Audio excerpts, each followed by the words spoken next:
me quedé muy impresionado de la foto que mostraste, bueno, también de tu análisis, ¿no? De estas indígenas en Oaxaca enfermos de oncocercosis, ¿no? Y cómo eran, digamos, fotos tomadas por Franz Blum como una foto sobreexpuesta, ¿no? No solo a la imagen, sino que también como a la condición de la luz, ¿no? Entonces, un poco, bueno, el título general del seminario que termina hoy, que empezó con Richard Kierkegaard, que también aborda el tema de los reflejos, de los flujos, de las corrientes, de los ríos, etcétera. Creo que sí va a cerrar súper bien y de una manera muy oportuna también con la presentación de Paula López Caballero, que se titula De representaciones estáticas a habitar las identidades, reflexiones metodológicas sobre la indigeneidad. Y solo voy a leer hacer una breve presentación. Paula cumple con algo que uno le pide una semblanza y no te manda un currículum completo, afortunadamente, así te lo agradecemos, pero porque tiene, creo que, una trayectoria intelectual muy compleja, pero la semblanza solo da cuenta parcial de ella. Paula es historiadora y antropóloga adscrita al Centro de Investigaciones Interdisciplinarias de la UNAM. Es además investigadora asociada de la Universidad de Cambridge, Reino Unido. Su libro Indígenas de la Nación se publicó en el Fondo de Cultura Económica. Ha coordinado libros como Ciudadanos Inesperados y Beyond Alterity, este último publicado por la Universidad de Arizona, que está a punto de salir traducido en México bajo el sello Grano de Sal. Asimismo ha publicado un libro donde compila y presenta los documentos coloniales llamados Títulos Primordiales, y el año pasado publicó De agua, de sangre y de ceguera, donde compila varios diarios de campo de los años 1940, de la década de los 40, justo de estos antropólogos y historiadores, bueno, más bien arqueólogos también, Duby y Blum. También ha publicado en varias revistas o libros colectivos en México, Estados Unidos, Francia, China, Alemania, entre otros. Además de sus actividades de investigación y publicación, Paula participa en el retorno de archivos antropológicos a los lugares donde se llevó a cabo la investigación etnográfica. Su investigación actual es la historia del trabajo de campo antropológico en México y Estados Unidos, enfocándose en los efectos que este método tuvo tanto para la disciplina como para las políticas indigenistas y para el perfil de una identidad indígena nacional. Entonces, te agradecemos de nuevo, Paula, y bienvenida. Muchísimas gracias, Rodrigo. ¿Ahí se escucha bien? Muy bien. Pues buenas tardes a todas, a todes, a todos. Me siento profundamente honrada por esta invitación. Es la primera vez que doy una conferencia magistral, entonces mi agradecimiento a Mario Rufer, a Rodrigo Parrini, al doctorado en Humanidades de la UAM Xochimilco, en particular a su línea de estudios culturales y crítica postcolonial, a la Casa Galván y a Difusión Cultural de la UAM.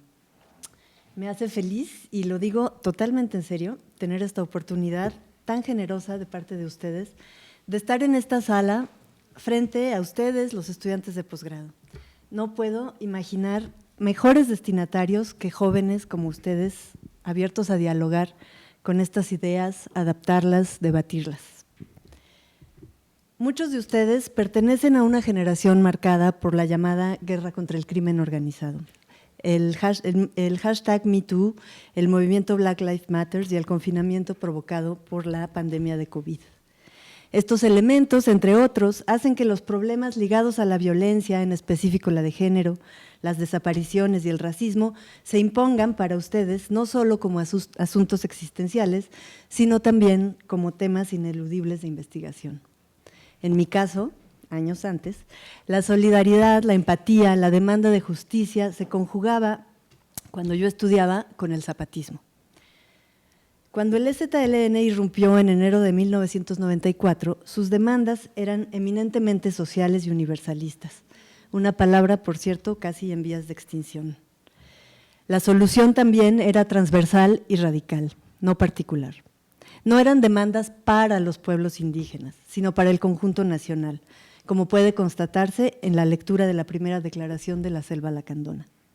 Pero muy pronto, la recepción de este movimiento armado se concentró en su especificidad étnica y con el tiempo el EZLN se convirtió en un movimiento indígena.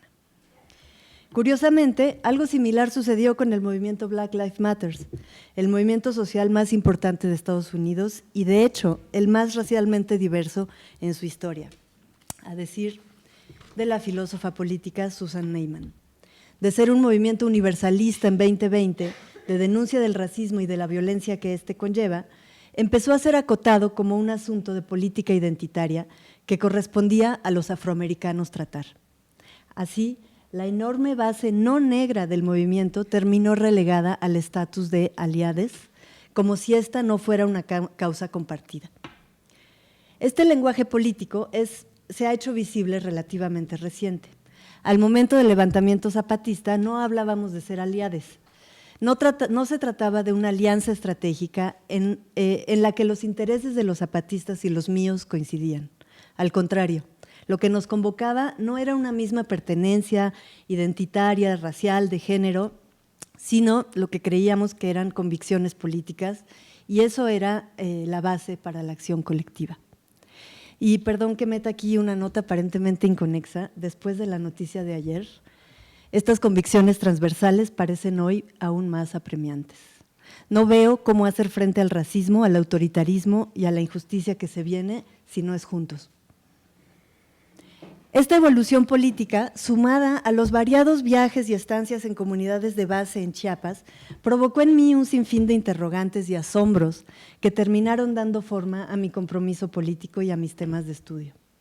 Así, la presencia desde entonces innegable de los pueblos indígenas en el ámbito político nacional, el hecho de que el EZLN hablara por y para todos los mexicanos, el exotismo con que muchas veces se les ha representado, el sinfín de dinámicas sociales que pude observar en Chiapas y mi propia contradicción de creer que yo estaba ayudando en algo, fueron clave para dar forma a mi perspectiva de investigación sobre lo que ha significado en contextos muy distintos ser indígena o ser identificado como tal. En fin, como ven, creo que en muchos casos, tanto ustedes como yo, no elegimos totalmente nuestros temas de investigación, sino que, al menos en mi caso, estos se nos imponen como un asunto irrenunciable que es vital entender. En esta charla quiero conversar con ustedes sobre cómo las imágenes nos ayudan a complejizar nuestros análisis de lo que llamo las formas prácticas de identificación. Explicaré esto más adelante, pero antes voy a empezar detallando lo más sintéticamente posible mi manera de entender la indigeneidad. En un segundo momento expondré cómo esta perspectiva se traduce en dos estrategias interrogativas, dos ejemplos que debieran ayudar a aclarar esta perspectiva son los documentos coloniales llamados títulos primordiales y la historia de Luz Jiménez, modelo de las vanguardias revolucionarias en el siglo XX. Y en la segunda parte de esta charla les platicaré sobre mi investigación actual. En particular, hablaré de dos conjuntos de fotografías que podríamos llamar etnográficas, realizadas por dos mujeres a mediados del siglo XX. Uno es el conjunto de fotografías realizadas por Gertrude Duby en 1945 en Chiapas y Oaxaca, que mencionaba Rodrigo Parrini, y el otro es el que hizo Susan Drucker Brown en 1957 en varios pueblos de la Costa Chica de Oaxaca. Entonces, para hablar de indigeneidad, hablaba yo hace un momento de las formas prácticas de identificación. En efecto, la identificación tiene una, digamos, versión oficial y estable y una dimensión práctica y variable. En su famoso libro Nunca fuimos modernos, el moderno del que habla Latour insiste en la existencia de una separación constitutiva entre lo natural y lo social. Creer en esa separación y funcionar a partir de ella como una verdad incuestionable es de hecho lo que nos hace modernos.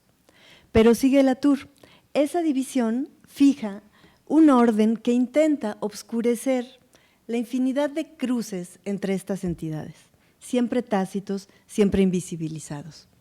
Es lo que él llama híbridos, que no son ni totalmente culturales ni totalmente sociales, o son ambas cosas. Pensemos, por ejemplo, en la contaminación de los ríos o el mar, en embriones congelados, el cambio climático, el virus del SIDA, el agujero de ozono, etcétera. La ortodoxia moderna, lo que él llama la ortodoxia moderna, insiste en la existencia purificada de un ámbito natural y un ámbito social. Los híbridos, por su parte, deshacen y reconfiguran constantemente dicha ortodoxia. La tensión entre esos dos planos es lo que a Latour le interesa. Inspirada por él, me intereso en las identificaciones sociales, sus categorías y las normas ideales que movilizan, entendiéndolas de manera similar a la ortodoxia de la que habla Latour. Con Raymond Williams, historiador marxista, podemos decir entonces que indígena, originario, maya y tantos otros etnónimos son palabras poderosas. Al invocar estos vocablos, pareciera que nos referimos de manera transparente a realidades claramente delimitadas, específicas y precisas, que ordenan la realidad, que la hacen accesible. Tal vez de ahí provenga su fuerza, su magia. Son términos, clasificaciones y formas de identificación que se expresan como verdades evidentes al hallarse como incrustadas en nuestra sociabilidad. Pero justo como Latour sugiere, ¿qué pasa si las categorías de identificación no son un agua diáfana a través de la cual cada quien puede ser claramente reconocido? Y si junto a ese orden normativo, las identificaciones en la práctica son más similares a un blanco móvil que a unas cajas en las que podemos ordenar la diversidad humana. Como los híbridos de los que habla Latour, un sinfín de cruces, intercambios, desarman y complejizan las taxonomías sociales, aquellas que aspiran al orden y a la precisión, por ejemplo, al delimitar indígena, mestizo, afro y tantas otras subcategorías que presuponen, en efecto, lugares fijos desde los cuales se actúa de acuerdo a la propia identidad. Intento, pues, resistir a la seducción del exotismo y la pureza a la que inducen las categorías sociales de identificación. Propongo mejor mirarlas no como términos transparentes de una realidad inequívoca, sino como objetos fabricados por los humanos y en el tiempo, con los cuales se busca domesticar la vorágine desordenada, excesiva y caótica de la interacción social. Mi análisis invierte entonces la perspectiva más generalizada. En vez de tomar las categorías y a las identificaciones como premisas para entender las dinámicas sociales, propongo empezar por los miles de tráficos, intercambios, arreglos, excepciones que constituyen los vaivenes de la vida humana. Y desde ahí preguntarse por cómo algunos datos o marcadores se volvieron fronteras legítimas, visibles, operativas. Estas fronteras, siempre históricas, siempre políticas, son lo que Pierre Bourdieu ha llamado la huella muerta de un acto de autoridad. La historia política de las categorías y la experiencia práctica de las identificaciones, para el caso específico de los pueblos indígenas, usualmente entendidos como colectivos alterizados, distintos, es lo que yo llamo indigeneidad. Una rápida aclaración antes de continuar. Mi comentario no es un cuestionamiento a las personas que se autoidentifican como miembros de un pueblo indígena. En general, mi experiencia ha sido que las personas que así se autoidentifican tienen muy clara la volatilidad y la dimensión contextual de esta forma de identificación. Se reconocen como indígenas y como muchas otras cosas más, madres, migrantes, jóvenes, obreros, campesinos, líderes, pero también mexicanos, oaxaqueños, pertenecientes a un pueblo en específico o a un barrio en particular. Es más, no es raro que la membresía a dichas colectividades deba ser continuamente refrendada, ni que también ésta sea continuamente cuestionada. No busco, pues, evaluar quién es una persona o una colectividad indígena, ni juzgar de su autenticidad. Lo que sí busco es justamente salir del registro ontológico de las identificaciones étnico-raciales para dar cuenta de sus usos prácticos y los sentidos que las personas en acto les atribuyen. Volviendo a las imágenes, quiero aquí hacer una confesión. En realidad, apenas recientemente empecé a interesarme por fotografías etnográficas de los años 40 y 50. Sin embargo, gracias a la generosa invitación que me hizo el doctor Mario Rufer y su valioso equipo de colegas, vengo a descubrir ahora que, aunque yo nunca las incluí en mis análisis, las imágenes como objetos históricos, políticos y sociales siempre han estado presentes en mi investigación. Casi podría decir que yo no las veía, hasta que no me hicieron pensar en ellas. Así que un agradecimiento más por esta invitación. Las imágenes que he encontrado en las distintas fuentes con las que he trabajado resultan útiles analíticamente para, como decía yo hace un momento, resistir al brillo del exotismo y al orden que éste crea. En vez de ello, opto por adentrarme a la volatilidad de las formas prácticas de identificación. Y ello de dos maneras principalmente. Al analizar expresiones de indigeneidad que no coinciden con nuestras preconcepciones de lo que es ser indígena, y al analizar imágenes que ponen de manifiesto la fábrica misma de esa certeza, la fábrica misma de nuestras prenociones de indigeneidad. Para ilustrar estas ideas voy a dar rápidamente dos ejemplos que provienen de mis investigaciones anteriores, los títulos primordiales del Centro de México y la representación de Luz Jiménez. Mi primera investigación, publicada en 2003, hace muchos años, transcribe y cataloga un conjunto de documentos llamados títulos primordiales del Centro de México, elaborados entre fines del siglo XVII y finales del siglo XVIII, o sea, entre 150 y 200 años después de la conquista de Tenochtitlán. Es importante esto. Se trata de documentos escritos en náhuatl y en español, pertenecientes a los entonces llamados pueblos de indios, que se ubicaban en todo el sur de la Cuenca de México, en el valle de Toluca, en Tlalpan, Xochimilco, Milpalta, el valle de Cuernavaca, el valle de Chalco y Texcoco. Los encontramos en expedientes coloniales relativos a conflictos agrarios como pruebas que acreditaban las extensiones de tierra que cada pueblo poseía.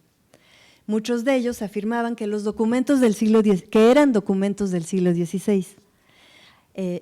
Por esto y por muchos datos en sus contenidos, casi todos los historiadores los han considerado falsos, se consideran documentos falsificados. ¿Okay? Se trata, en efecto, de documentos complejos y ricos, aunque visualmente son mucho más sencillos que los códices o los mapas del siglo XVI. Parte de su complejidad proviene justamente de que no coinciden con nuestros presupuestos de lo que significa hoy y entonces ser indígena.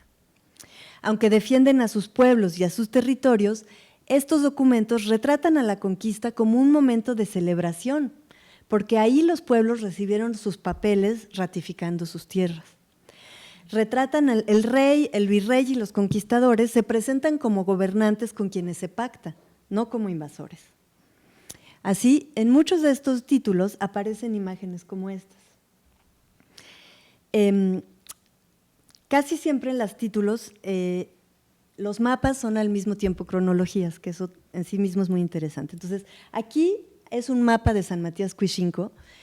Si ven, aquí hay una iglesia, no sé si tengo, bueno, en fin, en la punta del dedo medio hay una iglesia. Esta mano describe la ratificación de las tierras del pueblo por la mano del rey. Es la mano del rey la que da el pueblo. Pero también narra la historia de cómo se fueron estableciendo, en las esquinitas hay unas casitas, los pueblos sujetos alrededor de esta cabecera, que es la iglesia principal. Tal vez lo más notable es que en casi todos los títulos el cristianismo es visto como un elemento propio, que ya estaba ahí antes de la conquista. Les voy a mostrar imágenes de uno de los títulos que a mí más me gustan, el de los reyes Acatlixcoayan o los reyes Tlayaxocanepan, se recibe los dos nombres, que es un pueblo cercano a Chalco. Vemos aquí la fundación del pueblo. En este montecito que se ve es pues el Altépetl, ¿no? El símbolo del Altépetl con sus 3 padres fundadores abajo y 2 guerreros que lucharon por obtener la tierra. Uh-huh.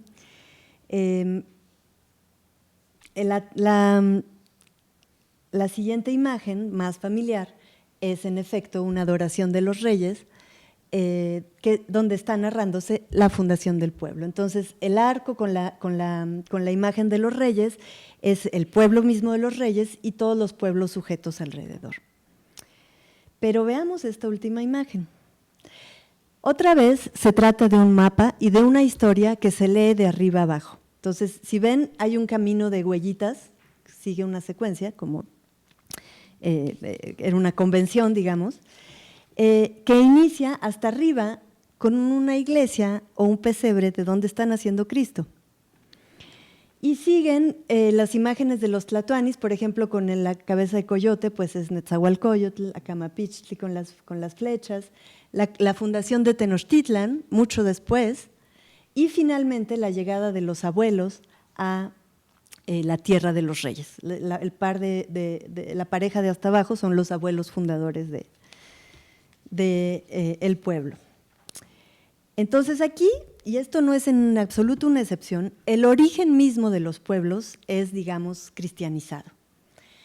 Además, en este, como en casi todos los títulos, son los santos, bueno, aquí los reyes, quienes definen dónde se fundará el pueblo y quiénes otorgarán la tierra.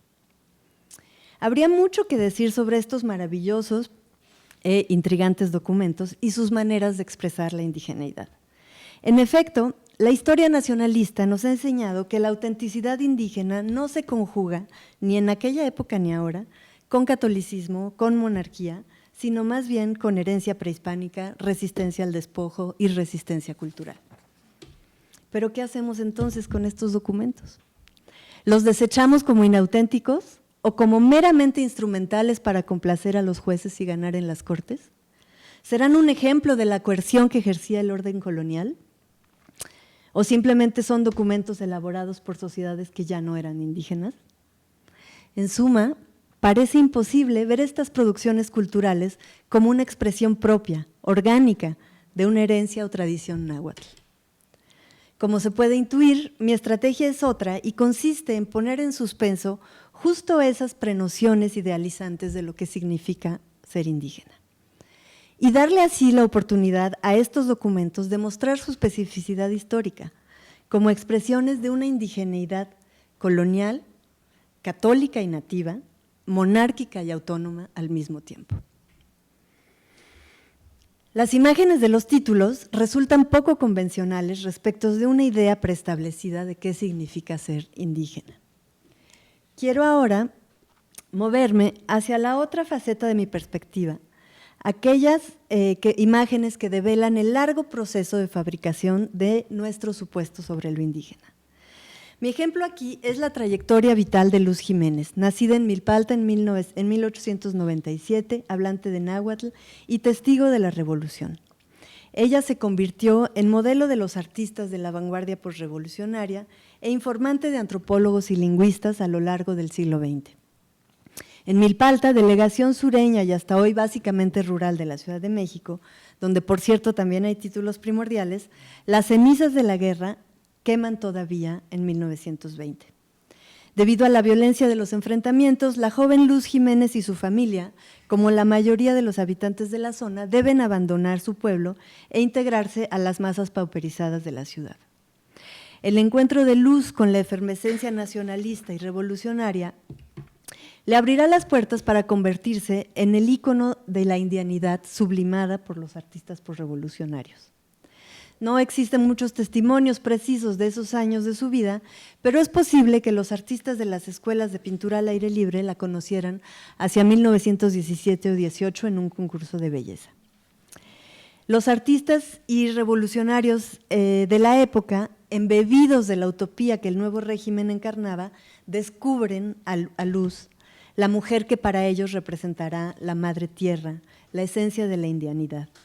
indianidad que precisamente en esas épocas dejará de asociarse únicamente al primitivismo y empezará a significar también nación, mexicanidad, nosotros, futuro. Jiménez será retratada en diversos murales, por ejemplo, la fiesta del Señor de Chalma, que pinta Fernando Leal en la Escuela Preparatoria Nacional en 1922. Aparece también en varios trabajos de Diego Rivera, entre ellos La Maestra Rural y La Molendera. Y Jean Charlotte pinta un retrato suyo, bueno, varios, pero uno, aquí les ejemplifico con uno. También va a ser fotografiada por Edward Weston, Tina Modotti, y será inspiración de artistas como Roberto Montenegro, quien la toma como modelo para la mayoría de sus monumentos nacionales, por ejemplo, el Monumento a la Madre o una muy familiar, la Fuente de las Cántaros en el Parque México de la Colonia Condesa. Luz Jiménez se vuelve así la voz y el rostro de un pasado ancestral, de los orígenes, de un tiempo fuera del tiempo. Encarna lo que el antropólogo Daniel Fabre llama hombre mundo, o mujer mundo en este caso. Valioso no como individuo, sino en la medida en que es la expresión de una herencia cultural, de un pueblo en el sentido político. Luz expresa así el deseo de alteridad radical, de esencia propia y singular, con la que tienden a valorarse las herencias culturales de los pueblos indígenas hasta hoy en día.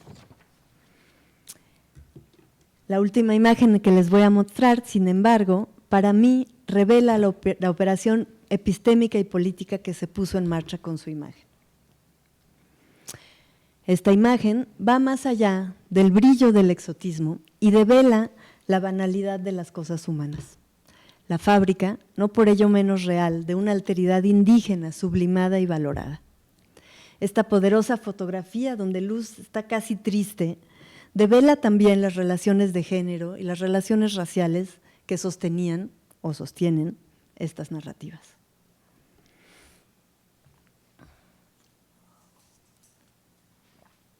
Bueno, voy a pasar a la segunda parte de mi charla. Les platicaré ahora sobre mi investigación actual. Entonces, en ella busco reconstruir las prácticas y las interacciones que sucedían durante el trabajo de campo antropológico, más o menos entre 1940 y 1960, cuando la antropología se institucionaliza y poco después se oficializa una política indigenista. Esta investigación se basa en numerosas bitácoras, correspondencias, reportes, dibujos y fotografías elaborados durante las estancias de campo. Este proyecto, digamos histórico, también pretende atender a mis preguntas sobre la indigeneidad. Concretamente, cómo a través de esas interacciones en el campo fue cobrando forma un perfil del indígena claramente identificable a nivel nacional y diferenciado del mestizo, cómo esta disciplina científica y esta política pública contribuyeron a fijar esa frontera, qué efectos sociales y políticos ha tenido. Entre los documentos que he encontrado, les hablaré ahora aquellos que reuní en mi libro, en el libro de Agua, de Sangre y de Ceguera. Este libro contiene las bitácoras de viaje y reportes redactados por una pareja de exploradores, Gertrude Duby y Franz Blom, durante su recorrido por el Soconusco, el Istmo de Tehuantepec y la Sierra Norte de Oaxaca en 1945, una zona en donde la oncocercosis estaba en expansión. La oncocercosis es una enfermedad que se transmite a través de un parásito. Este, a su vez, es inoculado por el piquete de un tipo de mosca específica que, por alguna razón que a la fecha no se desconoce, es muy común en los cafetales. Aunque no es mortal, esta enfermedad produce ceguera y es incurable. Entonces aquí empezamos a estos juegos de luz en donde en realidad el parásito es lo único que podemos ver es al transmisor del parásito, no al parásito. Y lo que produce no es mortal, pero puede llegar a producir ceguera. El viaje de Blom y Duby se hizo a instancias del recién creado Instituto Indigenista Interamericano y con financiamiento de la Organización Panamericana de la Salud. Se trata de la primera investigación de campo de dicho instituto y tal vez de la primera investigación antropológica aplicada a la salud. La participación del instituto se justificó en los documentos justo con un argumento de alteridad. La erradicación de la enfermedad se dificultaba debido a la resistencia que los pobladores categorizados como indígenas oponían a la medicina moderna. Su apego a prácticas tradicionales hacía necesaria la presencia de antropólogos que coadyuvaran a familiarizarlos con la biomedicina. Cabe también aclarar que estos documentos estaban apilados en un tapanco, en el archivo que los conserva, que es el archivo de la Asociación Cultural Nabolom, agregando una vez más una capa de tensión entre lo que se puede ver y lo que no se puede ver, ¿no? Bueno, al respecto, el reporte preparado por Duby y el conjunto de sus notas y bitácoras muestran otra realidad. En efecto, la población que Blom y Duby describen es mucho más diversa e ilegible que la división indígena y mestizo. Más interesante, para muchos de los interlocutores que encuentran en sus recorridos, las creencias nativas resultan un problema menor. Lo que estos habitantes demandan reiteradamente son más recursos modernos, más escuelas, más maestros, clínicas, médicos, enfermeros, medicinas, vacunas. Pero además de las bitácoras, encontré en este paquete que estaba ahí medio olvidado, cerca de 200 fotografías, de las cuales publiqué en este libro alrededor de 50 que dividí en 3 conjuntos temáticos.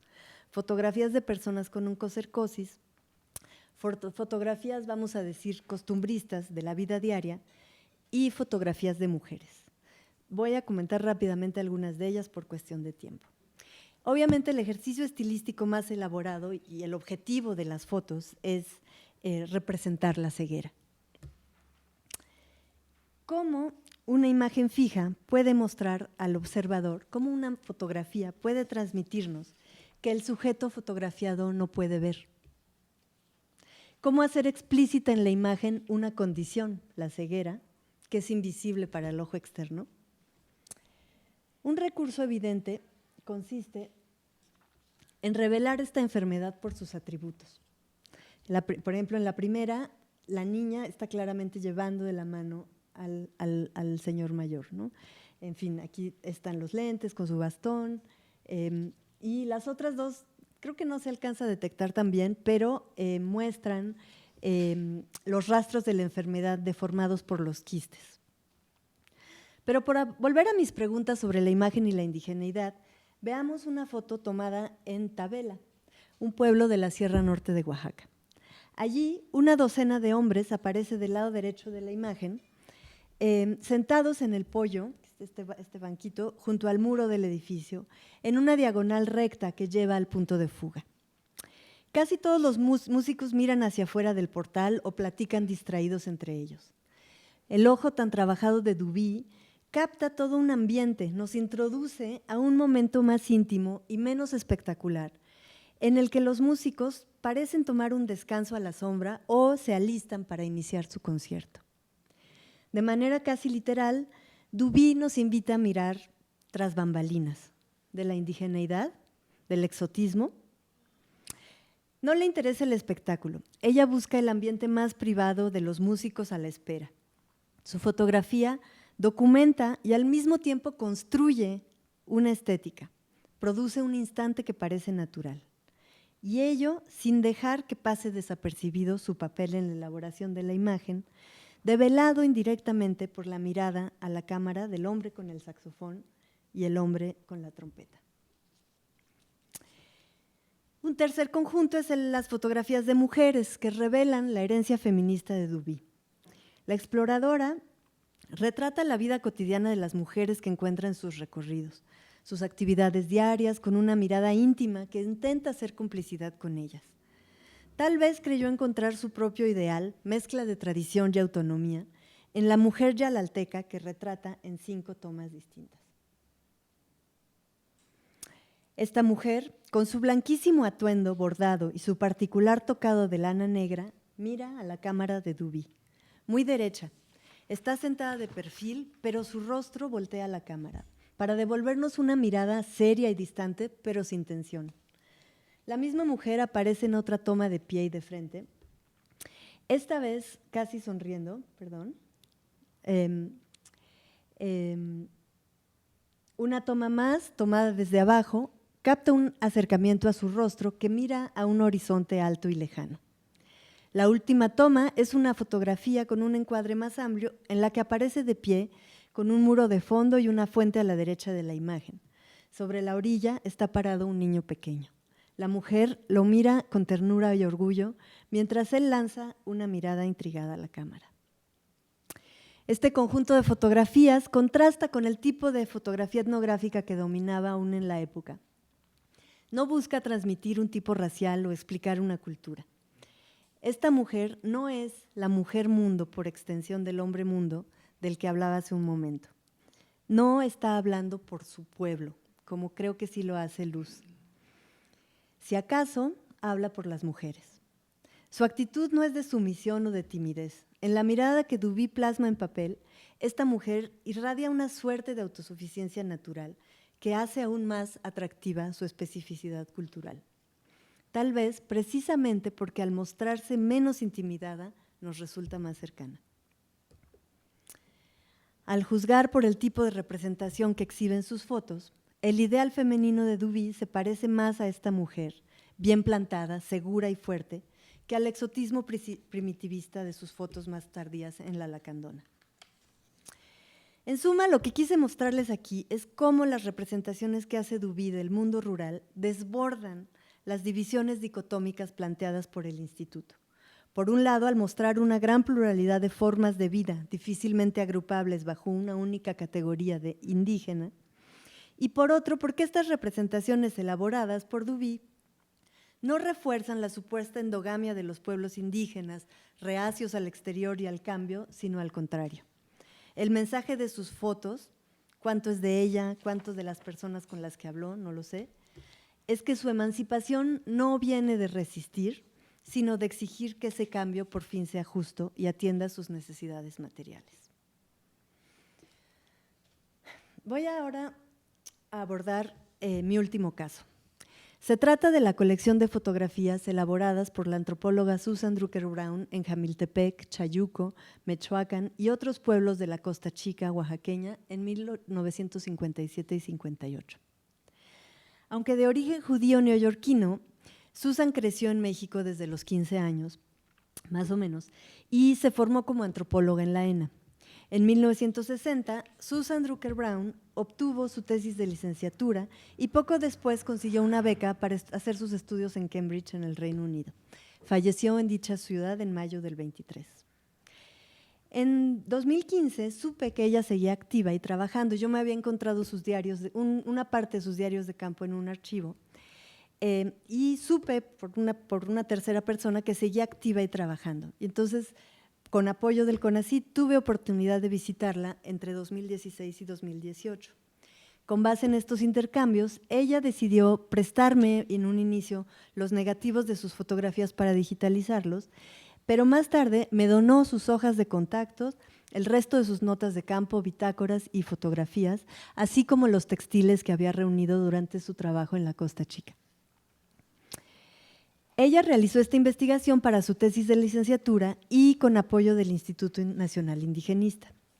En este trabajo, Susan buscaba responder a una pregunta muy pragmática: ¿cómo entender el cambio cultural que estaba viviendo la población de Jamiltepec a través del caso concreto de la indumentaria, del cambio de indumentaria? Entonces, tenemos entradas a muchas preguntas, muchos documentos, mucha información sobre el cambio de indumentaria, pero sus notas hablan, evidentemente, como todos los antropólogos lo habrán experimentado, de muchísimas otras cosas, del universo social de Jamiltepec, de sus jerarquías, de sus valores, de las interacciones que ella tuvo con un sinfín de personas, las dinámicas cotidianas, bodas, mercado, etc. Estos materiales constituyen desde 2020 el Fondo Susan Drucker de la Biblioteca de Investigación Juan de Córdoba en la ciudad de Oaxaca, donde están a disposición de quien quiera consultarlos. Entonces, además de donar estos materiales, acordé con la biblioteca organizar una exposición de sus fotos y documentos en la propia biblioteca, pero sobre todo en Jamiltepec, a donde estos documentos no habían regresado. Para mí, había varios retos importantes en este proyecto.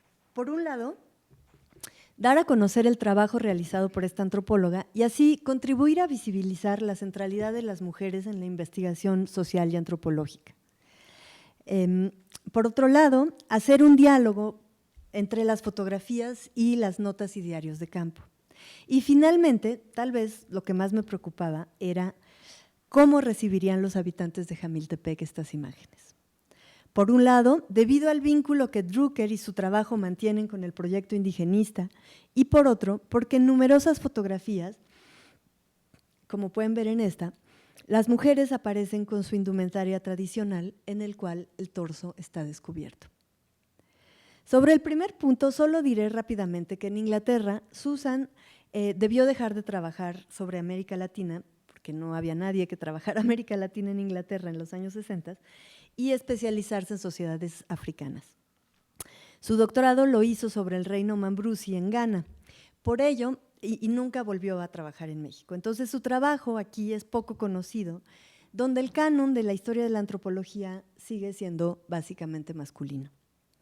Su posición en Inglaterra fue también peculiar, central, trabajaba en la Universidad de Cambridge, pero marginal al mismo tiempo. Si quieren, podemos hablar de esto más adelante. Sobre mi segundo punto, pues busqué todos los datos que pude sobre las fotografías en los diarios. Algunas situaciones fotografiadas son también narradas en los diarios. Por ejemplo, ella cuenta con mucha emoción cómo le hicieron un pastel de cumpleaños para su cumpleaños, que era muy inusual hornear un pastel en Jamiltepec en los 50, y hay una serie de fotos sobre el pastel y la fiesta, ¿no? Pero bueno, aquí les voy a hablar de una dura foto del velorio de una niña. No sé si alcanzan a verla. De poco menos de 2 años. Entonces, yo cuando vi esta fotografía estaba como muy perturbada, un poco como por la intromisión que supone hacer este tipo de fotografías. Y en las notas de campo me di cuenta que en realidad, a diferencia de las demás, esta foto fue hecha a petición de la familia. Y aún así, Susan escribe: arrepentí después de haber tomado las fotografías, porque según Miguel, su amigo, bueno, alguien con quien convive mucho, la mamá de la niña llora cada vez que ve las fotos. Las entregué porque me las pidieron varias veces. Entonces, lo que podría verse como una intromisión de su parte resulta más bien un encargo. Más cercanas a nuestros temas son las numerosas fotografías sobre la indumentaria local. Estas dos fotografías que les voy a mostrar pueden verse juntas. La primera, vemos a 3 jóvenes con el traje, vamos a decir, ceremonial. El enredo y el huipil que traen, en realidad no se lo ponen adentro, o sea, no se lo pasan por la cabeza, sino que lo usan como rebozo. A veces se tapan con ella la cabeza. En la segunda, vemos a 3 mujeres, cada una con un tipo de indumentaria distinta. La mayor con su traje tradicional y el torso descubierto, la siguiente con un delantal, que fue la estrategia de Lini para cubrir el torso de las mujeres, entonces, bueno, un delantal, y la tercera con ropa industrial. Entonces, si bien las fotos fijan instantes y los hacen permanentes, los testimonios recabados por Susan en sus diarios apuntan, al contrario, a una gran movilidad en lo que se refiere a las prácticas vestimentarias. Veamos 2 breves extractos. Habla de una chica, la anonimicé aquí, NB, tiene 17 años, vive en barrio San Jacinto. N llevó vestido quiere decir ropa industrial, cuando era muy chica. Cuando empezó la escuela, la vistieron de huipil y sábana, o sea, la ropa hecha a mano, ¿no? Tuvo 10 años. Durante 2 años llevaba huipil y en el 3er año de la escuela, para el desfile del 16, se puso vestido. No ha vuelto a ponerse el huipil. N salió del 6º año. Y la segunda historia, pero de estas hay muchísimas, SB tiene 15 años, viste de sábana y huipil y habla muy bien español. Dice que hasta los 14 años llevaba vestido. Ahora tiene 2 huipiles, 3 sábanas. Estuvo 3 años en la escuela, llegó a terminar el 2º año. El diario de Susan está repleto de relatos de esta naturaleza. En ellos, si constante hay, es justamente el cambio de indumentaria en un sentido o en otro. Respecto al último punto, el asunto de la recepción, para mí era fundamental integrar lo más posible las perspectivas de los actuales habitantes de Jamiltepec en la exposición. Con esta intención, junto con la Biblioteca Juan de Córdoba, realizamos diversos talleres. Y proyecciones en el parque municipal en el que invitamos a las personas a observar y comentar las fotografías. De hecho, la selección de fotos que finalmente se exhibieron se realizó tomando en cuenta estas opiniones y comentarios vertidos durante estos ejercicios. Para ser honesta y decirlo simplemente, yo estaba muy nerviosa. No sabía cómo leerían estas imágenes hoy en Jamiltepec, cómo serían recibidas. De por sí es un lugar políticamente muy tenso, atravesado por la violencia muy fuertemente. De hecho, cuando nosotros fuimos un mes antes, habían matado al hijo de la presidenta municipal en la plaza, pero esto no, digamos, no es excepción. Itza debe saberlo muy bien. Y de manera más puntual, es innegable que desde hace varias décadas las políticas indigenistas promovidas por el INI han sido fuertemente criticadas, pues se asocian con prácticas autoritarias y discriminatorias hacia los pueblos indígenas. La mirada antropológica que objetiva y esencializa al otro también han sido denunciadas y criticadas desde por lo menos los años 80. Finalmente, me preguntaba qué pensarían de las fotos donde aparecen mujeres con el torso descubierto. Si bien aún hay mujeres que se visten así en Jamiltepec, cada vez son menos y todas son mayores de edad. No quería reproducir, involuntariamente, la exotización y despersonalización que Maya Godet, junto con su serie Tercera Raíz, que Maya Godet produjo con su serie Tercera Raíz y que Laura Lewis ha criticado con tanta fineza. En estas sesiones, los asistentes identificaron a personas y a lugares retratados por Susan Drucker que hasta entonces desconocíamos. Hubo momentos particularmente emotivos cuando las personas reconocían a sus parientes. Entonces aquí les enseño varias fotos en donde las personas se reconocen. La foto que está a la derecha, tenemos por un lado a la hija de la mujer que está retratada, pero la señora mayor es la que está en el fondo y fue ella la que se reconoció a sí misma. Estaba muy, muy, muy conmovida. Bueno, todos, pero ella particularmente. Y la foto que les muestro aquí, son ellos dos de pequeños. Y el padre, digamos, el hombre, el señor mayor que está aquí, estaba muy conmovido de poder enseñarle a su hijo una foto de su padre, del abuelo que nunca conoció, digamos, ¿no? Entonces fueron realmente momentos muy fuertes, muy hermosos y muy recurrentes.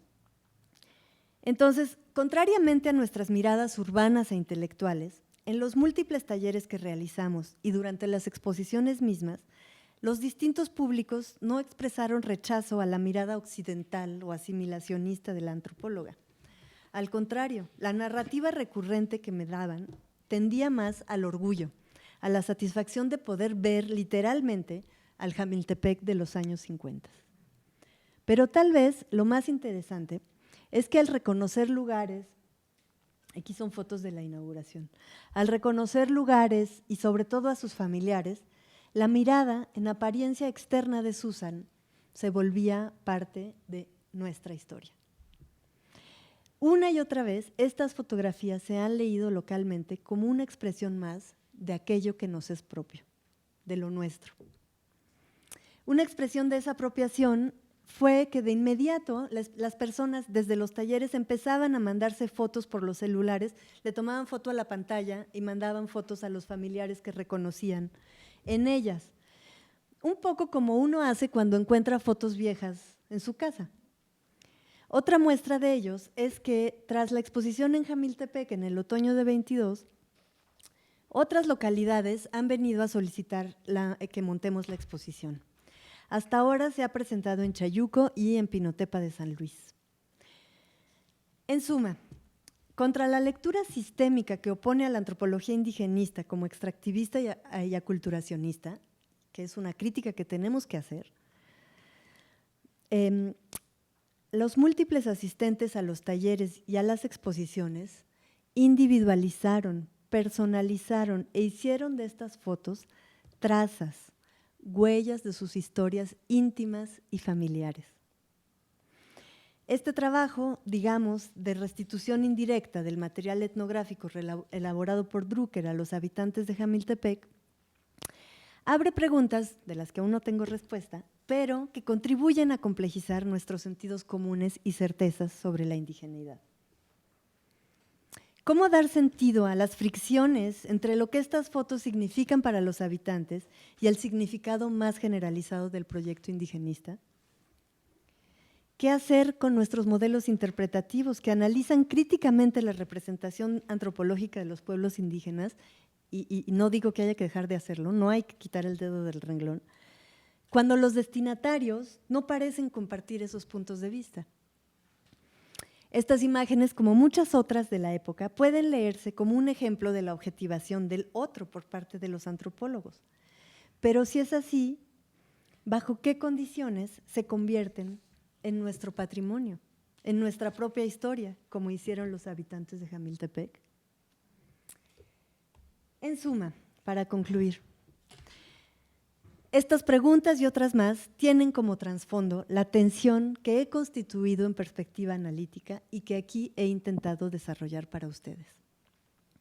La tensión constitutiva entre preconcepciones hegemónicas y purificadas sobre la indigeneidad y las prácticas concretas, altamente variables y volátiles de la identificación como indígena en México. Un campo aún abierto a más exploración a la que los invito. Muchísimas gracias.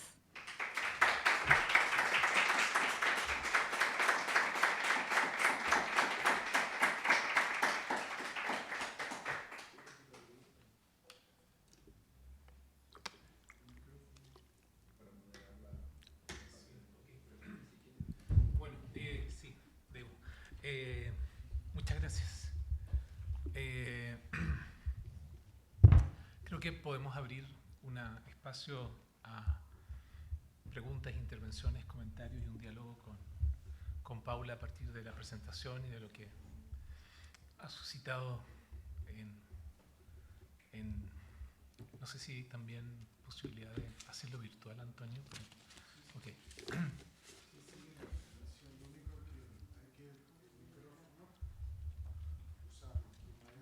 Ok, ok. Entonces, ¿este micrófono? Ok, okay, perfecto.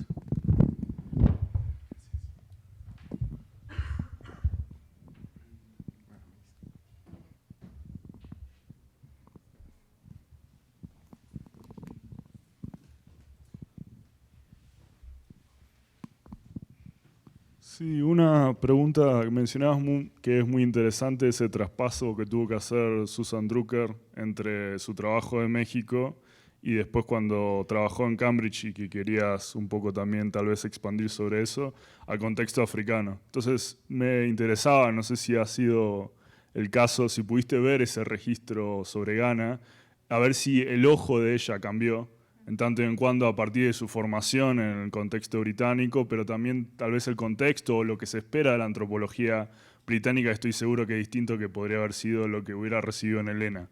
Esa es un poco la pregunta.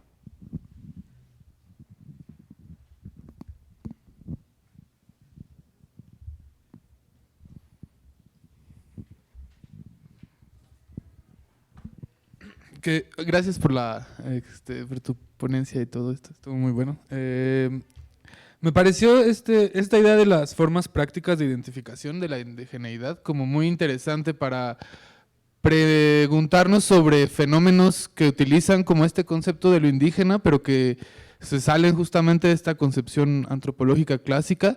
Por ejemplo, estoy pensando en un partido político en Francia que se llama Los Indígenas de la República, que tiene como toda esta como construcción desde la idea de la decolonialidad y así como el proyecto de la decolonización, pero que recurre a este concepto muy, o sea, específicamente en Francia, muy ligado a cierta historia y busca como reivindicarlo. Entonces quizás por ahí algo que pudieras como desarrollar.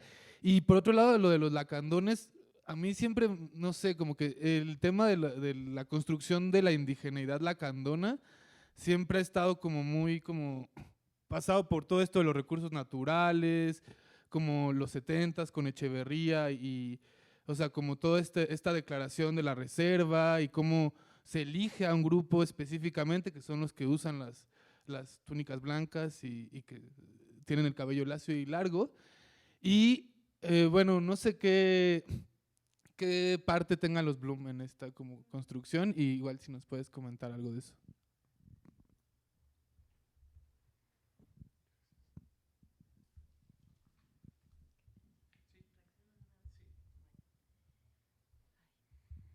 Bueno, pues muchas gracias por su escucha atenta y sus preguntas.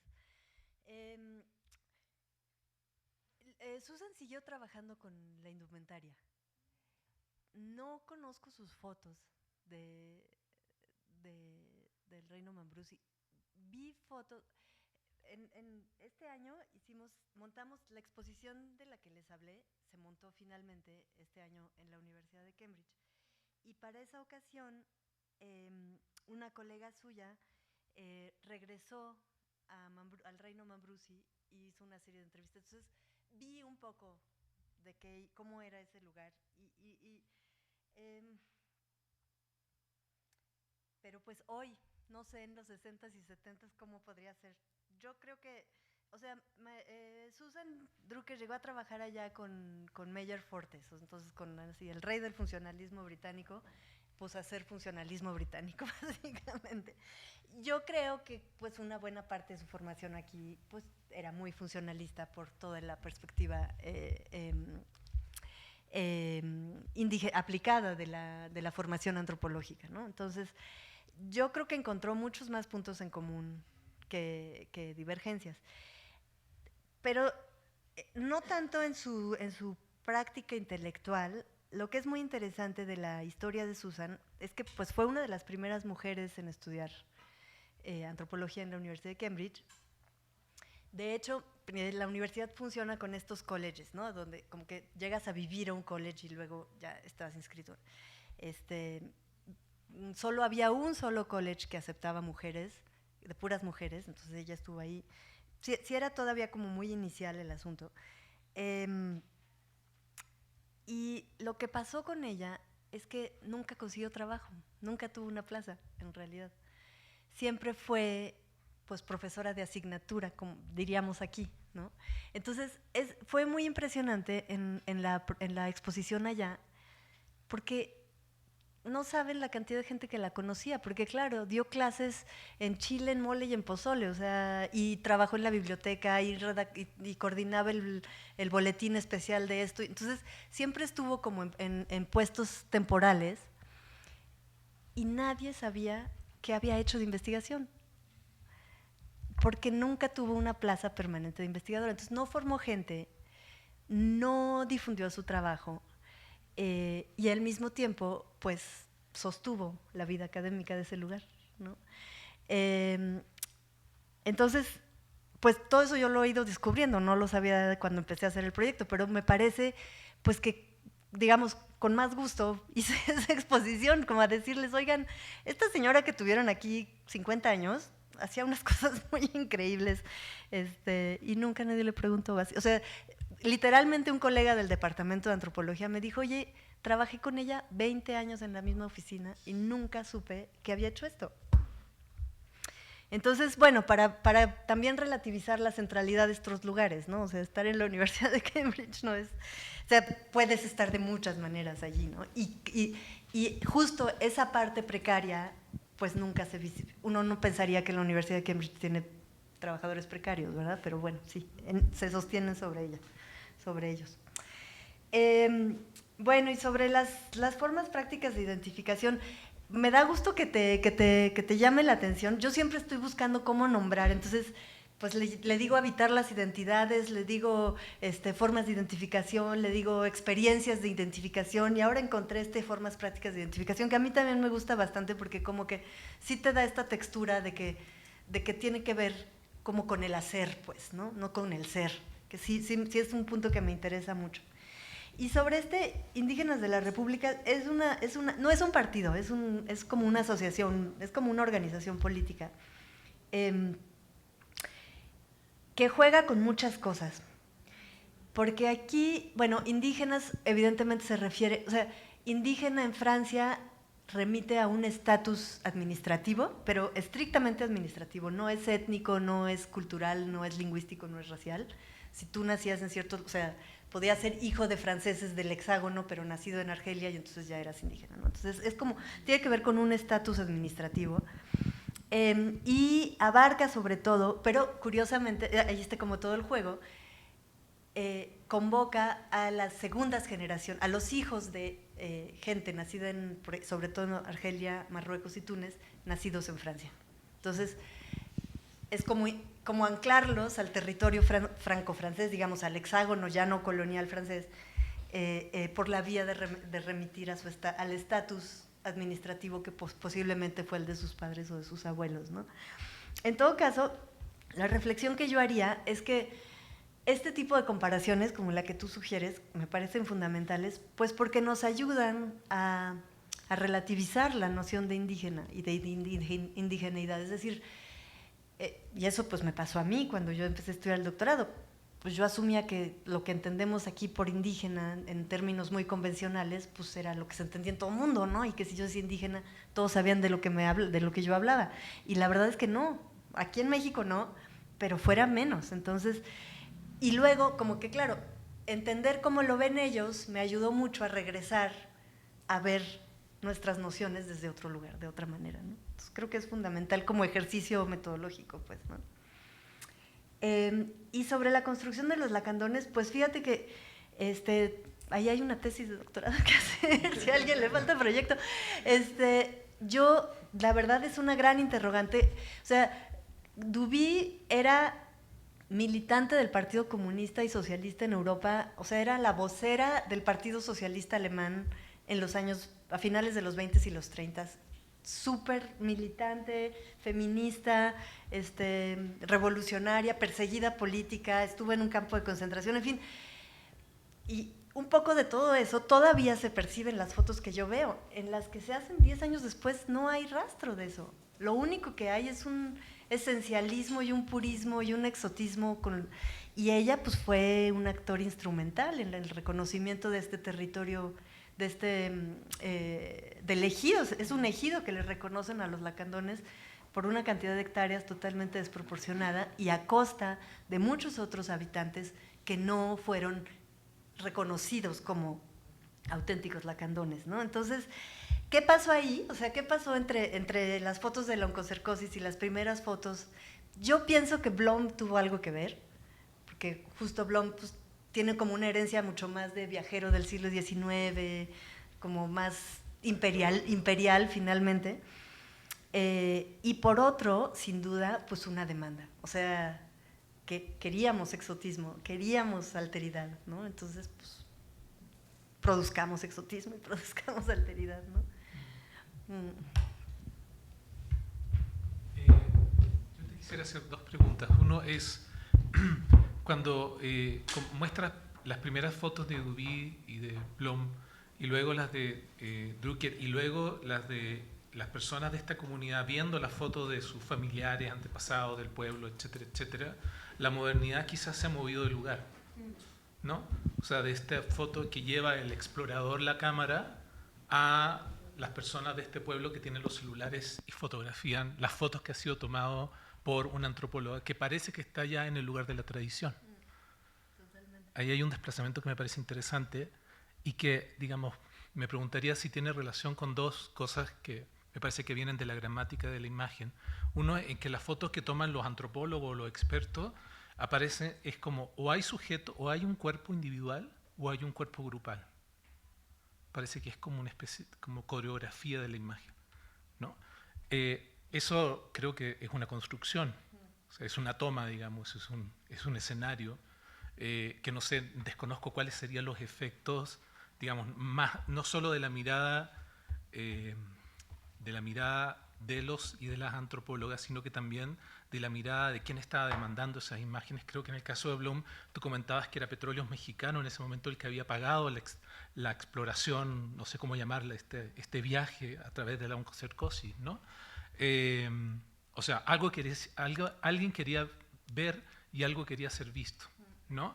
Y ahí añadiría un tercer detalle, que no sé si es detalle, pero como rasgo que me parece interesante, que en una foto son los ojos el centro de la imagen y parece que en el otro son los senos, ¿no? O sea, hay como una especie como de metonimia, digamos, no sé si es de lo indígena, no me atrevería a entrar, pero es como, o es la mirada ciega o son los pechos descubiertos, ¿no? Que son, digamos, vistos por, en las dos perspectivas, aunque creo que son no necesariamente coincidentes, son vistos por máquinas, ¿no? O sea, son vistos por tecnología y quedan registros, ¿no?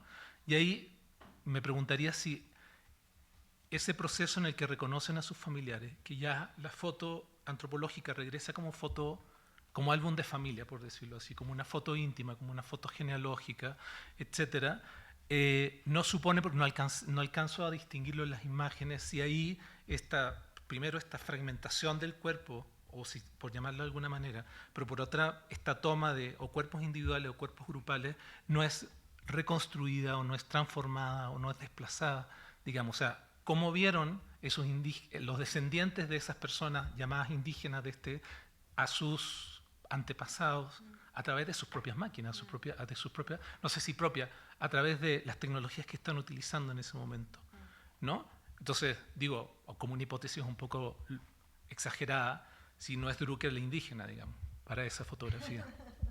No sé si Ignacio, Frida, Sí, bueno, felicidades por la charla. Algo que a mí me llamó mucho la atención fue la cuestión, digamos, como de los tiempos. No sé, digamos, si las fotografías que fueron tomadas, si fue, digamos, vestimenta en un tiempo festivo, era la vestimenta, digamos, en un tiempo cotidiano. Y me llama la atención también en cómo es que a través de esto pueden converger, digamos, dos tiempos, ¿no? Que era el tiempo tradicional, el tiempo de la modernidad, ¿no? Y que en ocasiones, pues, se usan, digamos, los vestidos industriales, como los mencionas, ¿no? Y el espacio festivo donde se utiliza, digamos, como la vestimenta, y porque… por ejemplo, en el caso de Michoacán, ¿no? En comunidades purépechas, las mujeres utilizan esta vestimenta, pero por ejemplo, usan como con Converse, ¿no? Con tenis. Entonces, como también eso, a veces se piensa como que ya no son como tradicionales o que algo los hace menos o más tradicionales, ¿no? Pero también como esto va atravesado, no sé si lo consideras o cómo lo ves tú, cómo esto es atravesado por una cuestión también de género, porque quienes, digamos, mantienen todavía la vestimenta tradicional son, digamos, como las mujeres, y quienes utilizan, digamos, ya la ropa industrial, en la mayoría de los casos, pues son los hombres, ¿no?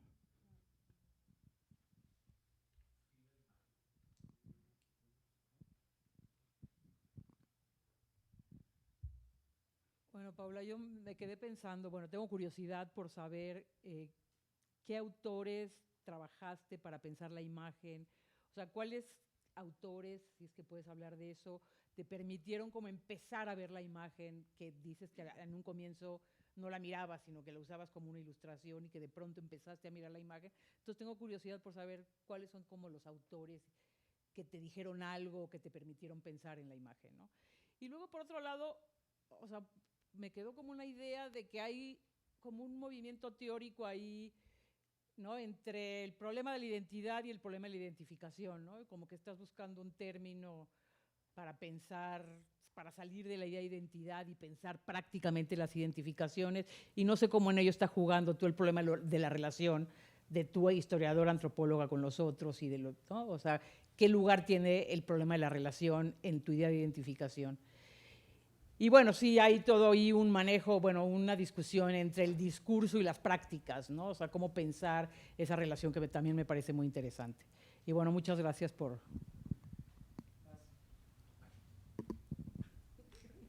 ¿Otra más o hacemos otra ronda? Ok, bueno, Paula, primero agradecerte mucho porque, bueno, siempre es un placer para mí escuchar tu trabajo. En sí, Pensaba mientras ibas hablando de que creo que hay un movimiento que me parece interesante en general en tu trabajo, que tiene que ver con la inscripción en ciertas categorías, no para mostrar la estabilización de un proceso de trabajo, sino para desestabilizar la propia categoría. Y eso creo que en términos metodológicos es muy importante para nosotros como posgrado, no solo porque creo que no solo pasa con la noción de indigeneidad en tu trabajo, sino también con la de conquista, ahora que lo nombraste, y la de colonia, que me parece clave aquí en este espacio en el que estamos, ¿no? En ese sentido, creo que a mí lo que me llamó mucho la atención de tu trabajo aquí presentado es la forma en la que muestras, creo yo, esa desestabilización, además en las dos disciplinas que de algún modo te constituyen, de alguna manera. La historia primero y cómo te mueves a la antropología después.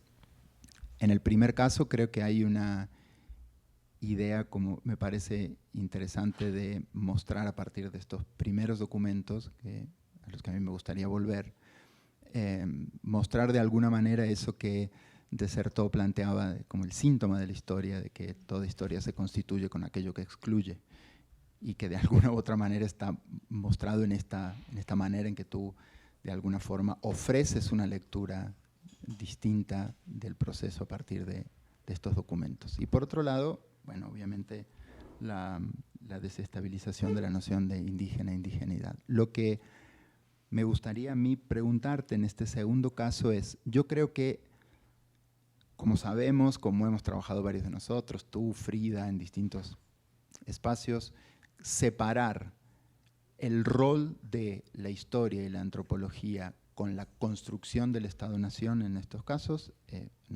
es casi imposible, ¿no? Quiero decir, ahí hay algo que tú te centraste aquí en lógicas disciplinares y en algunas preguntas muy interesantes, pero también sabemos que en el medio está la construcción del Estado-Nación. Yo diría que hay algo que tú estás mostrando también en la segunda parte de tu presentación que tiene que ver con cómo la antropología de alguna u otra manera se está desplazando hacia otras preguntas, una forma de desestabilización de las categorías, una forma de mirarse a sí misma, pero al mismo tiempo, y esta es mi pregunta, yo creo que lo que está sucediendo es una reenfatización por parte del Estado de la necesidad de estabilizar la noción de indígena. Y lo vemos, no sé si han leído la enmienda constitucional del segundo constitucional ahora, donde lo que se busca estabilizar con más fuerza es que la grandeza cultural del pueblo mexicano radica en los pueblos indígenas. ¿Qué ves ahí? Si ves algo, digo, pero en esta especie como de doble cosa. La antropología, por un lado, está diciendo, bueno, a ver, estos son muchas cosas, y hay otra acción ahí en el medio, ¿no? Bueno, eso. Gracias. Bueno, muchas felicidades, está súper interesante. Me gusta mucho además también como el ritmo de la escritura, ¿no? Como me pareció muy interesante. Muy fácil de seguir también, ¿no? Como todos los argumentos, entonces muchas gracias por eso. Y también yo tuve la oportunidad de ver en la Biblioteca Juan de Córdoba la exposición que tú montaste porque estaba haciendo, no sé qué estaba haciendo en Oaxaca, algo con el CIESAS creo, pero me pareció muy interesante que hay varias imágenes donde aparecen mujeres que hoy mismo podrían ser identificadas por las propias poblaciones como mujeres afromexicanas o afroindígenas, ¿no? Entonces también me parece muy interesante que en ese como archivo visual también hay una construcción temporal de lo racial, ¿no? O sea, o de las identificaciones étnicas vinculadas a los procesos que, por ejemplo, en Yaralac le pueden decir más como, si son zapotecas o no, como identidades políticas, ¿no? Que es como lo que han estado trabajando así en los últimos años para pensar también la indigeneidad.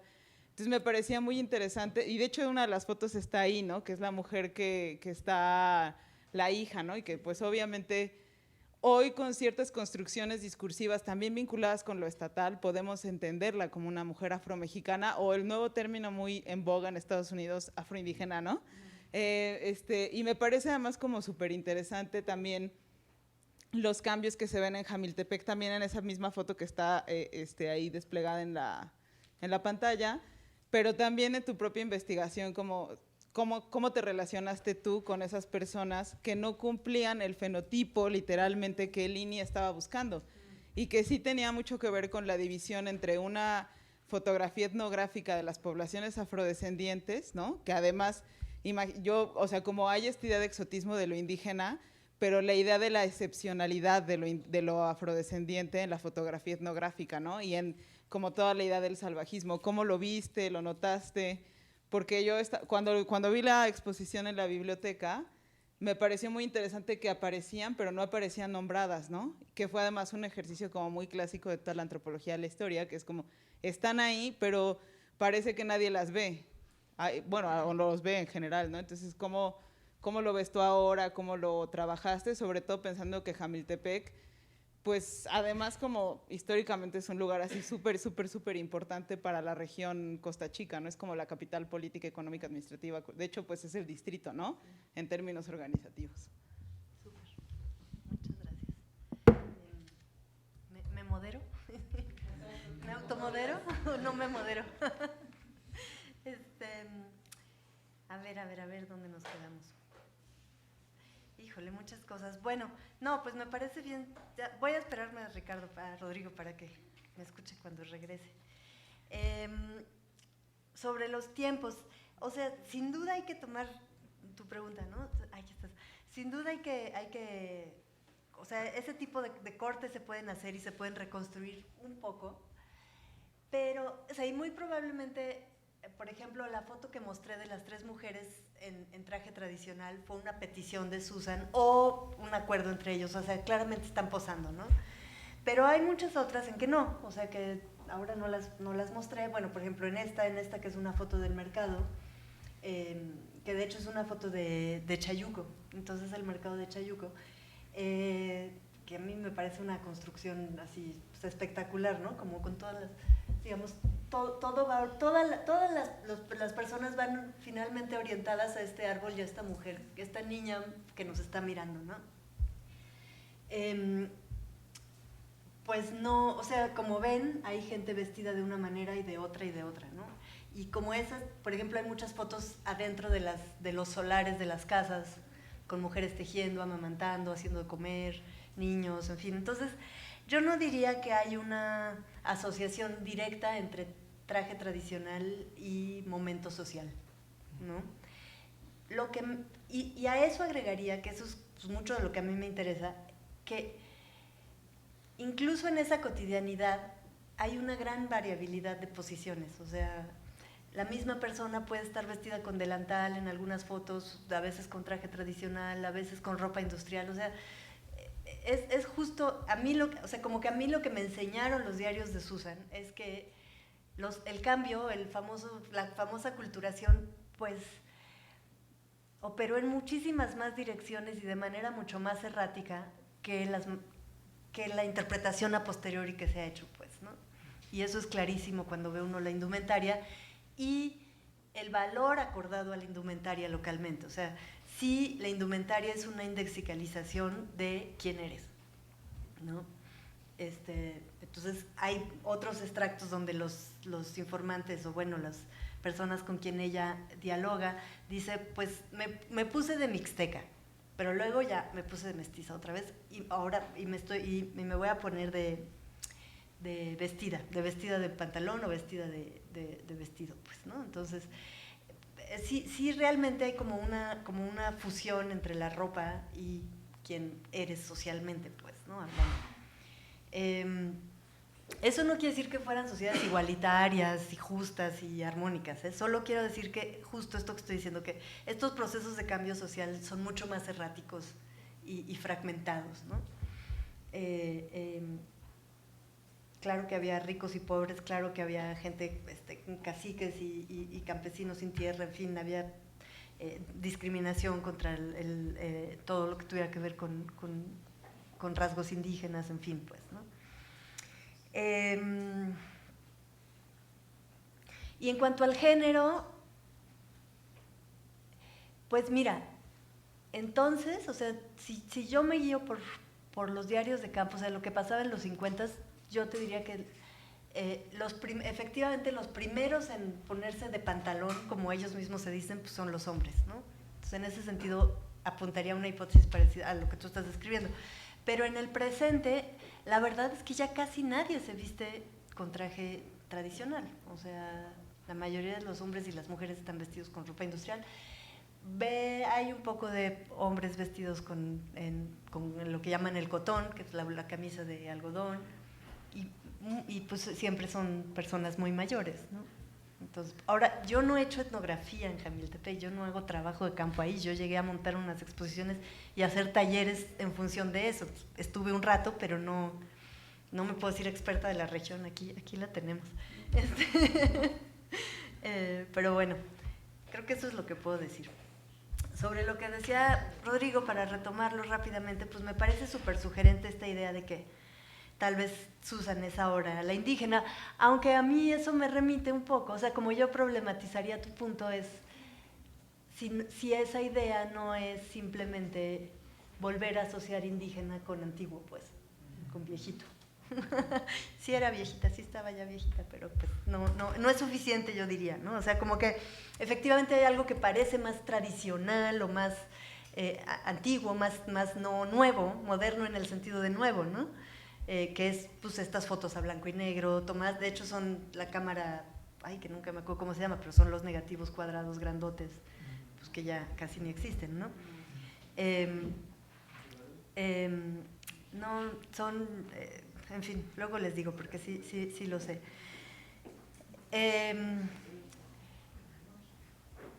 Que además efectivamente suponía un uso muy vertical de la tecnología, no estaba abierto a todo el mundo, y muy, no sé cómo llamarlo, muy exclusivo en el sentido de que, o sea, había 15 fotos por negativo y esas, pues no podíamos tomar 10 tomas de la misma cosa, ¿verdad? Entonces, eso es muy impresionante cuando uno ve los negativos de Susan, porque hay una toma por escena, o sea, esta escena no fueron 8 tomas, y en una toma, pues, hace algo así, en contraste, pero bueno.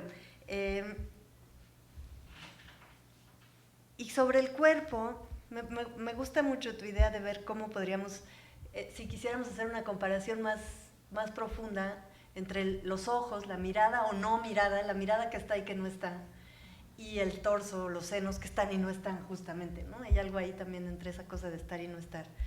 Y creo que creo que por donde yo lo llevaría un poco es tratar de ver cómo todos estos estudios fotográficos, pero etnográficos también en el texto mismo, ¿qué hacen con ese estar y no estar de esos rasgos, pues, ¿no? O sea, ¿qué hacen con los ojos, la ceguera, el ver y no ver? ¿Qué hacen con la desnudez?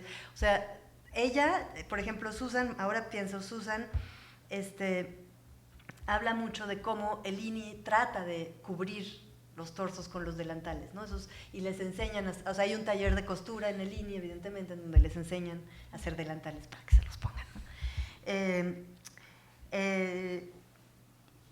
Y sí le parece un poco, o sea, como que es un poco crítica, no muy crítica, pero sí le parece disruptivo, ¿no? Entonces, de ahí pues habría como que más cosas que pensar. Pero por otro lado, yo sí quisiera, o sea, como que creo que el fondo de lo que a mí me interesa, así en términos más casi utópicos, pues es justamente poder sacar a lo indígena de lo tradicional, o sea, que esa asociación podamos dislocarla un poco más, ¿no? Sería, puedo decir por lo pronto, pues. Y Frida, pues mira, yo soy muy intuitiva, yo no sé trabajar sobre imágenes. En realidad yo decía que yo descubrí que he hecho muchas imágenes para esta conferencia, entonces no antes. Y me impresionó mucho porque los títulos están llenos de imágenes que les puedo decir literalmente nunca vi. O sea, literalmente no las vi, ahí estaban. Si ustedes ven mi libro es texto, texto, texto, texto, texto, texto, toda la transcripción de los títulos sin una sola imagen.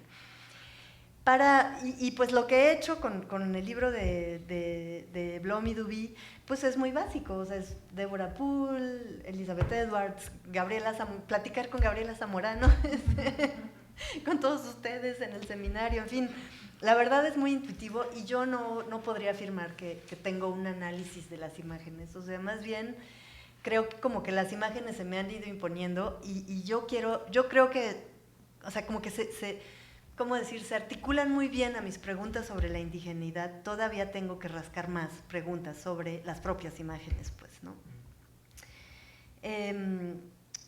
Y bueno, sobre lo que Mario comentaba, pues te agradezco mucho tu lectura y comprensión de mi investigación, que pues conoces bien, no solo de acá. Y bueno, pues que sí, efectivamente tenemos esta cosa compartida de estar con un pie en un lado y otro en otro y no terminar de estar en ninguno de los dos.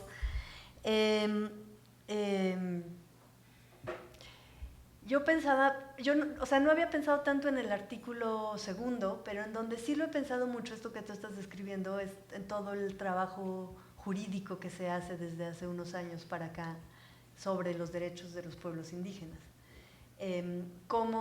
Y eso pues es un debate que, digo, no es mío, mucha gente tiene, ¿no? Como decía una colega, Elizabeth Kunin, el exotismo que creíamos haber sacado por la puerta, pues regresa por la ventana del derecho, ¿no? Y ahí sí, o sea, la voz del derecho, la fuerza de la voz del derecho,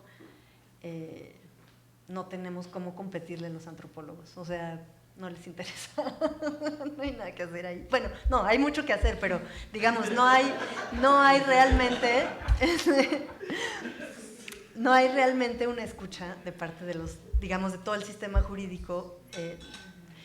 Incluso yo diría que a nivel muy local, o sea, los abogados con los que yo he podido hablar, la gente que hace peritos, tienen muy clara toda esta inestabilidad, este movimiento, esta dinámica, y incluso la pueden incluir en los peritajes.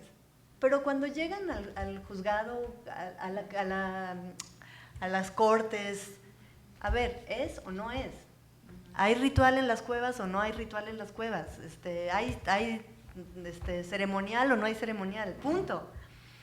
Y como que, digamos, mi perspectiva al respecto es que sí, o sea, como que la instrumentalización de ese esencialismo puede funcionar en el ámbito jurídico, que ni siquiera está garantizado. Lo que sí es muy fuerte es cómo luego regresa al ámbito académico y se vuelve a imponer. O sea, hay como un circuito ahí, ¿no? En donde uno produce todas estas cosas que intentan complejizar, matizar, ¿no? Se digieren en la versión más simple y luego esa versión más simple es la que muchos antropólogos vuelven a reproducir como verdad verdadera, ¿no? Entonces, pues yo creo que sí hay un reto ahí bien grande.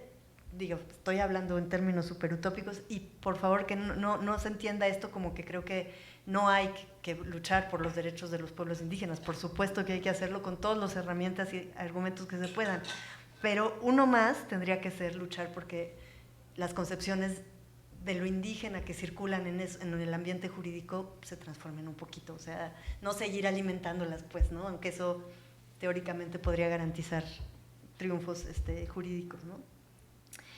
Y con respecto a lo que dices, fíjate que sí pensé mucho en mencionar algo sobre la población afrodescendiente de Jamiltepec, pensando en ti, ¿no?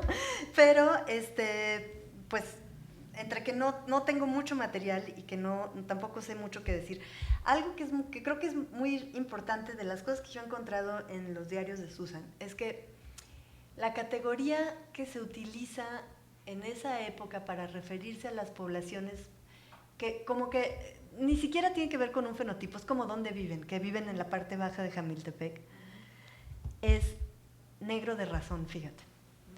Entonces, es bien interesante porque la categoría de razón, ser de razón, o sea, es una categoría profundamente colonial y profundamente racista que era exclusiva de los blancos o españoles, criollos, en fin, lo que metamos allá adentro, ¿no? Y que era lo que se oponía a indio, ¿no? Entonces, gente de razón versus indio. Que con el tiempo, yo creo que en el siglo XX, pues significaba más bien hablante de castellano.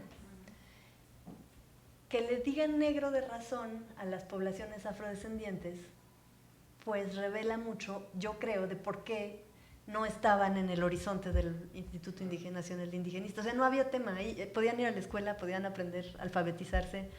Eran negros de razón, ¿no? Son categorías de la época, no son mías, lo aclaro una vez más. Entonces, efectivamente hay esta idea de que nadie los ve, pero porque no son un problema de gobernanza. El problema de gobernanza es cómo alfabetizo a la gente que no habla español. Entonces, no quiero que suene a una justificación que diga, ay, tenían razón de no verlas, pero para mí, o sea, el dato que yo tengo es ese y me parece muy revelador de la posición que ocupaban en el universo social local. Ahora, hoy en día, pues también es muy notable, y yo creo que ahí pues también hay como una tarea pendiente, es que de las personas con quien yo interactué, por ejemplo, esta mujer que se llama Conchita, que es la hija de la señora Águeda, que es la que está fotografiada, en ningún momento hay una reivindicación de ser afrodescendiente, ¿no? O sea, como que también todavía hay un rechazo o vergüenza de esta identificación a nivel local, o de plano, pues que es una categoría que no le resulta expresiva de quién es ella, ¿no? Entonces, pues ahí habría que entender más qué está pasando, ¿no? Pero bueno, adelante, sí. Creo que...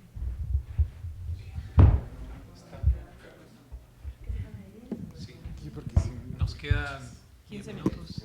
Sí, a las 2. Solo, Carmen. solo un breve comentario sobre todo de este problema nodal de la identificación-desidentificación, que creo que es básicamente un problema político. O sea, ¿quién quiere, necesita nombrarse de un modo para reivindicar qué? Y entonces por eso el tema del derecho pues cruza por ahí, ¿no? Decir, no tener presencia, estar borrados, o tener una presencia y un lugar de enunciación. Entonces, creo que es justo un problema muy complejo. Decir, sí, las identidades no son naturales, son políticas y son estratégicas en función, y me interesa por eso mucho esta idea de indigeneidad, de cómo desplazar, porque el chiste es que el concepto no es un concepto para algo y no una naturaleza de los sujetos, ¿no? Y en la naturaleza, pues todos somos bastante mezcladitos de muchas cosas, y desde dónde nos paramos, y creo que es una cuestión muy de época, esto de la necesidad de identidades, desde dónde hablar y cómo hablar, que es mucho de los últimos años muy fuerte, ¿no?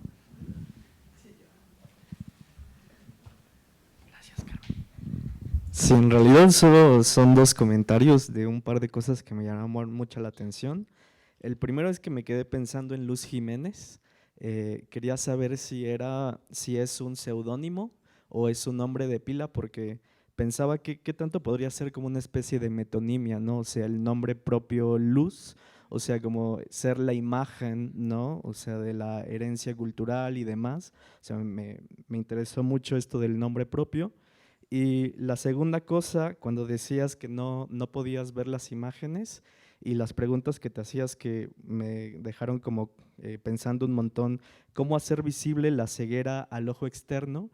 Me preguntaba cuáles son las cegueras del antropólogo o la antropóloga, ¿no? O sea, como qué cosas como del campo, digamos, se nos muestran, pero de algún modo también se resisten a ser miradas. Y esta cuestión como, ¿cómo decirlo? Como de la antropóloga Susan, también me quedaba pensando como qué tanto era que no la podían ver, o sea, como que había una ceguera de los colegas de no poder reconocer el trabajo, que yo creo que sí, porque hay una cuestión estructural, pero pensaba en este devenir imperceptible, ¿no? O sea, como de ella, en este etos antropológico de poder desdibujarse un poco, o sea, hacerse invisible a la mirada de otros, como una posición ética quizá, ¿no? O sea, como dejar a un lado lo grandilocuente y hacerse invisible de algún modo, ¿no? Sí. Gracias. Yo quería comentarte si es que has visto las relaciones que hay entre estas miradas a lo indígena en la educación.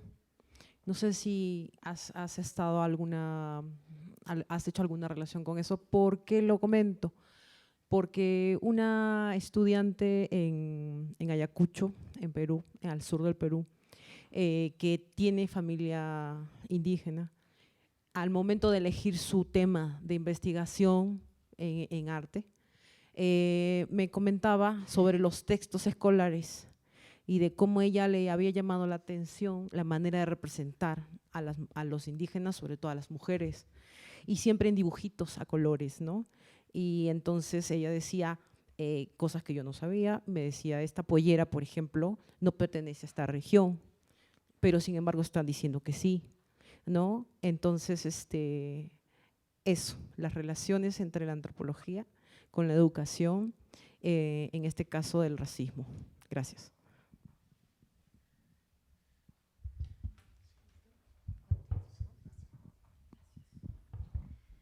Bueno, muchas gracias. Voy a intentar. A ver, sí, Luz efectivamente era su seudónimo, ella se llamaba Julia. Justo cuando lo estaba escribiendo, pensando en el título de la serie, dije, ay, nunca había pensado, ¿qué onda? O sea, una luz más, tenemos aquí una luz más, pues, ¿no?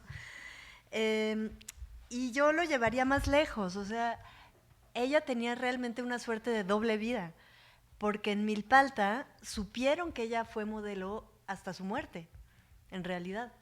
Claro, posaba desnuda. ¿Cómo eso? ¿Dónde? Pues, ¿no?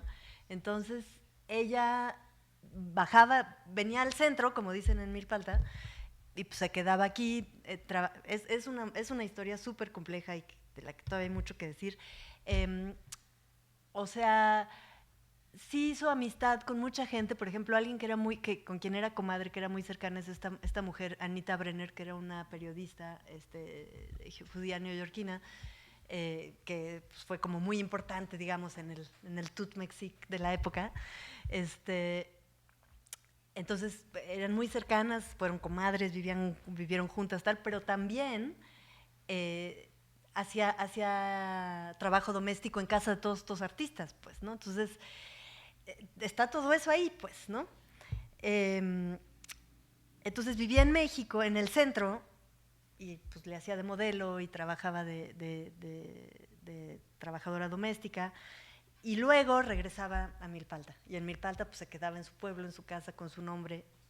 Entonces, pues está ahí todo eso jugando, y como que a mí, bueno, hay miles de cosas que me maravillan de su historia, pero diría dos así aquí al respecto, ¿no? Una, pues es como que cuando fui desgranando con quién había, pues es que ahora sí que estamos rodeados por Luz, o sea, Luz aparece en muchísimas imágenes que nos resultan tan familiares, que nos parecen tan constitutivas de cuál es nuestra historia y quiénes somos, pues, ¿no? Y no sabíamos de ella, o sea, no sabíamos que esa señora tiene un nombre y apellido, hijos, vida, pues, ¿no? Ajá.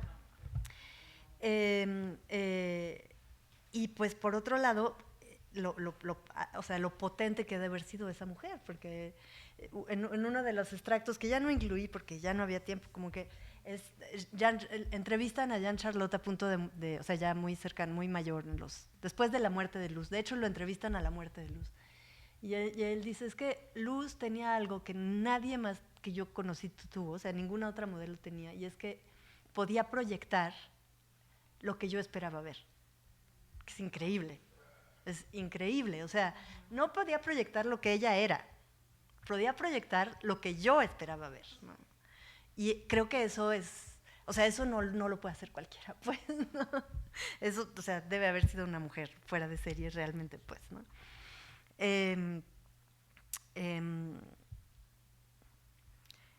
Y este etos del antropólogo de hacerse invisible, me dejas pensando.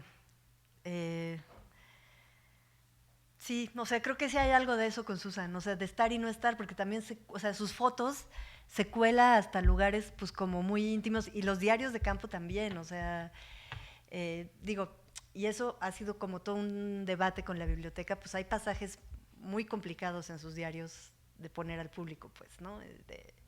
Bueno, no quiero entrar en detalles, pero para decirles que sí, como que logra colarse a muchos lados, y luego, de alguna manera pasa eso en Cambridge también.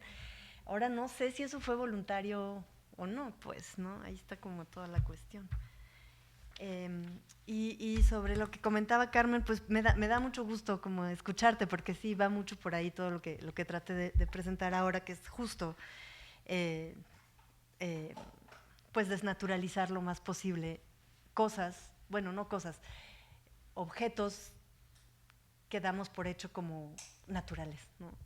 Muy particularmente las formas de identificación, y dentro de las formas de identificación la de indígena, porque es la que parece más primigenia, más intocada, más resistente a todo, de todas ellas, ¿no? O sea, yo creo que de hecho hablar del mestizo en estos términos se ha hecho mucho, desde Bartra y La jaula de la melancolía y tal, pero Bartra nunca pensó en la categoría de indígena, porque esa sí era, o sea, los indígenas ahí estaban, y luego llegaron unos muy raros que se empezaron a decir mestizos, ¿no?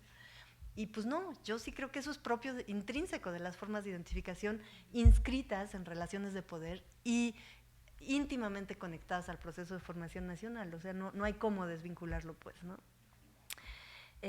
Bueno, y ya, para terminar nada más sobre la pregunta de la educación, la verdad lo desconozco, o sea, leí, por ejemplo, el libro de Cristina Masferrer, y ella analiza súper bien los libros de texto y la representación de los pueblos indígenas y de los pueblos afrodescendientes en ella.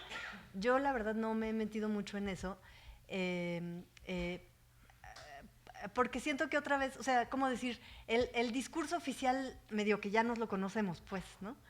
Entonces, ¿cómo entrarle desde otros lugares a estos procesos que no tengan que ser un poco desde donde un poco ya sabemos que vamos a encontrar, que es pues un discurso muy estabilizante, un poco esencialista, la idea del origen, la idea de la permanencia, el alma de la nación, en fin, ¿no? Entonces, ¿cómo podemos empezar a desarmar eso? Es más por donde van mis preguntas, ¿no? Pero muy bien. Muchísimas gracias. Gracias.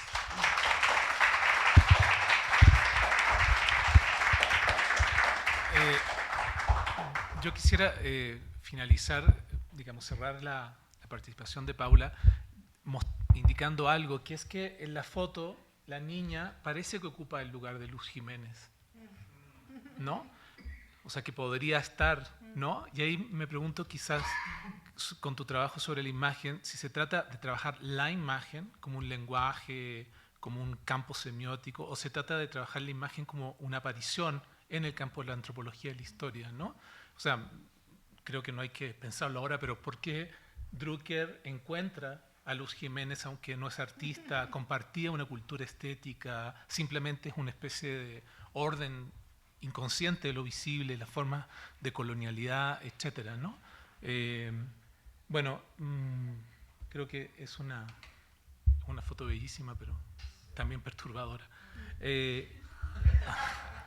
Al menos. Muchas gracias, Paula. Fue muy interesante la presentación y la conversación.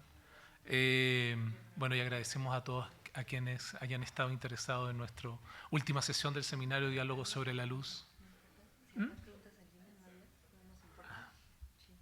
Es que van a... Sí.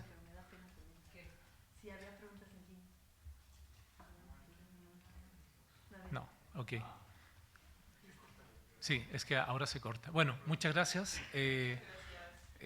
Muchas gracias, Paula. Gracias a muchas ustedes. Gracias.